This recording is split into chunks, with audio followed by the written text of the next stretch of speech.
The valedictorian is the student with the highest cumulative grade point average in the class. This year, the valedictorian earned a 4.0. That is a perfect grade point average. The valedictorian for the class of 2015 is Skye Bolluyt.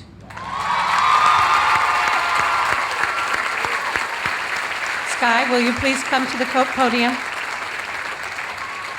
Skye was an illustration major and minored in graphic design.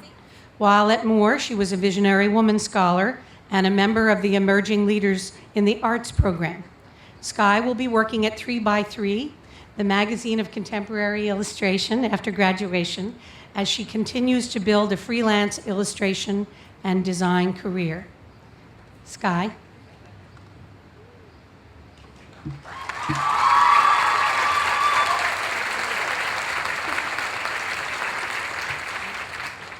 Good morning, and thank you, President Fitzgibbon, members of the board, faculty, staff, families, friends, and my fellow seniors. It is an honor to speak to you on this truly amazing day. In hardcore Googling what goes into a valedictorian address, I came across a common theme in many of the speeches. Many students reflected on their 4 years of college through acute metaphors such as equating the journey to different types of paintings, solving a puzzle, piece by piece, and other such sentiments.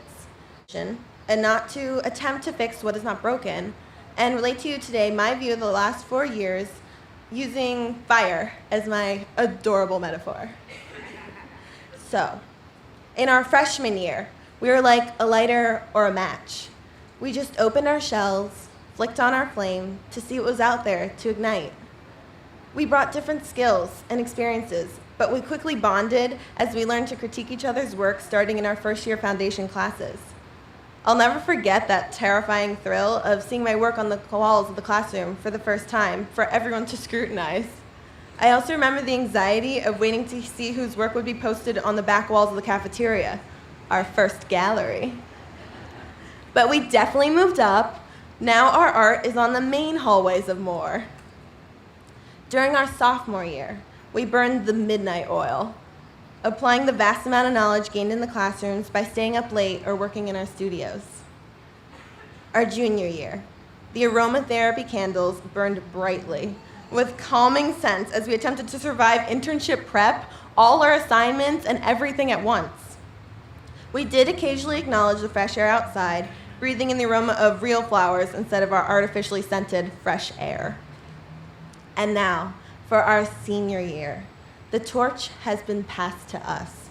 It is up to us to lead our own paths, and as our illustration professor, Christina Hess, has told us, keep the fire blazing. We owe our gratitude and heartfelt thanks to our many amazing professors.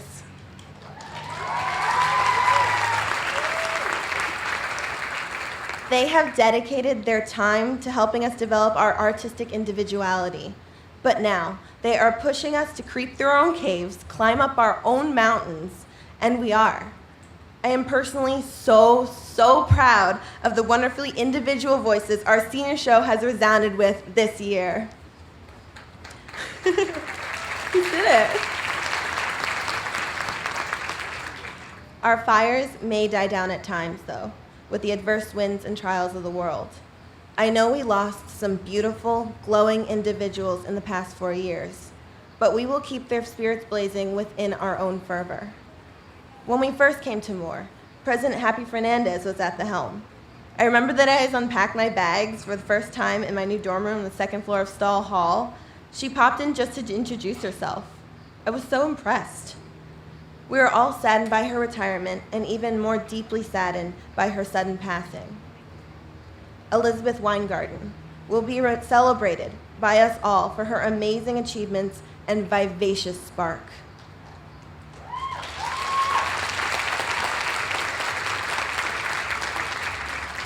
Deborah Deary will be remembered for her tireless dedication to inspiring our future educators inside the classroom and out.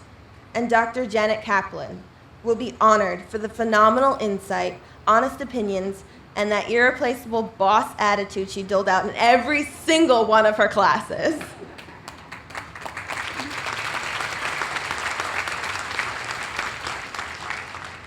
Although these lights flicker no more in this realm, the luminescence they radiated by gracing us with their presence for however fleeting a time it has been will guide us forevermore. And for that, I am deeply grateful and truly inspired. Our generation is somewhat earmarked by our fervent passion for nostalgia. And while some may construe this as a perilous mindset of yearning for what once we had and will never have again, I feel as though this love for what we have done is just that, a celebration of our lives, a catalog of intricacies and oddities, which we have learned to not just accept, but to savor. And I hope this is what we will do with our college experience. I don't mean remember it as some golden age where all is perfect, because we know that's not the case. We had our fair share of drama. But in our years and lives to come, I think this time we have had together will not be a reflection of the past, but an experience that has shaped ourselves, become us. Something we do not need to grip tightly so as not to forget, but rather something that flows within us to be integrated and learned from. We are stronger today than we were at the precipice of college, stronger and more resolute in our opinions, while at the same time more open to others' interpretations thanks to professors' critiques and conversations with peers from different upbringings and cultures. We are stronger in our tolerance to interesting meals thanks to the dining hall always keeping it fresh. We are also stronger in our love for other human beings. I know for me, gaining that support system of honest and wonderful friends who started out as strangers just 4 years ago is one of the most fulfilling aspects of my time here. And finally, we are stronger in our pursuit of prospective and dream careers. Even if it means we do not stick to the fine print on our diplomas, the dedication, confidence, and passion we have cultivated within ourselves will launch us into the next phase, wherever that may be. We can confidently push farther, knowing we are building on a strong foundation. And we should try hard, but not too hard, or else it will backfire and you might be forced to give a speech about it. So continue to critique your work as well as your new self, and burn through your aroma candles, but always be sure to hold your torch up high. As we prepare to walk out of our building for the final time as students and enter the world as alumna, I want to personally say congratulations and wish every single one of you the very best of luck. We did it. Thank you.